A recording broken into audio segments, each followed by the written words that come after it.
சட்டக்கல்லூரி மாணவர் அப்துல் ரஹீம் அவங்கள வந்து பார்த்தீங்கன்னா காவல்துறையினர் சில நாட்களுக்கு முன்னாடி மாஸ்க் போடலை அப்படின்ற ஒரு காரணத்துக்காக தாக்கிறதா சொல்கிறாங்க. மாஸ்க் போடல அப்படின்னா காவல்துறைக்கு என்ன வேலை? முதல் விஷயம், ஃபைனை போட்டு அனுப்பிச்சிடலாம். ஃபைன் இல்லை அப்படின்னு சொன்னாங்கன்னா செலானை கொடுத்து அனுப்பலாம். அதுவும் இல்லை அப்படின்னு சொன்னாங்கன்னா மன்னிச்சு விட்டுடலாம். இது மூணுமே வந்து காவல்துறைக்கு அதிகாரம் இருக்குது. இது மூணுத்தையும் செய்யாமல் அவங்க என்ன பண்ணியிருக்காங்கன்னா அவரை ஸ்டேஷனில் கூப்பிட்டு போயிட்டு பலமாக தாக்கியிருக்காங்க. சரி, தாக்கிட்டாங்க. அடுத்தது கூட இருக்க நண்பர்களோ அல்லது வேற ஏதாவது என்ன பண்ணியிருக்கணும்? உடனே காவல்துறையில் இதை வந்து நீங்கள் கண்டிப்பாக ஒரு காவல் நிலையம் போகிறீங்க அப்படின்னா கண்டிப்பாக இதை தெரிஞ்சுங்க. ஒருவேளை ஒரு ஸ்டேஷனில் ஒரு பிரச்சனை நடக்குது அப்படின்னா நீங்கள் உடனடியே அவங்களோட ஹையர் அஃபிஷியல்ஸ் யாருன்னு பார்த்து அவங்களுக்கு வந்து உடனடியாக அதை வந்து நீங்கள் ரிப்போர்ட் பண்ணணும்.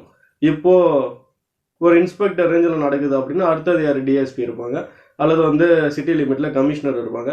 உடனடியாக வந்து நீங்கள் அவங்களுக்கு எப்படி அந்த தகவலை தெரிவிக்கணும் அப்படின்னு சொல்லி தான் நீங்கள் ட்ரை பண்ணணுமே தவிர்த்து அதே ஸ்டேஷனில் வந்து திரும்ப திரும்ப போயிட்டு காவல்துறையை வந்து நீங்கள் ப்ரெஸ் பண்ணிக்கிட்டே இருந்தீங்கன்னா அந்த அளவு வந்து ஒரு சாத்தியமாக இருக்காது அப்படின்றத நீங்கள் தெரிஞ்சுக்கணும். பிரச்சனைக்கு வந்து என்ன தீர்வு அப்படின்றத நம்ம பார்க்கணும்.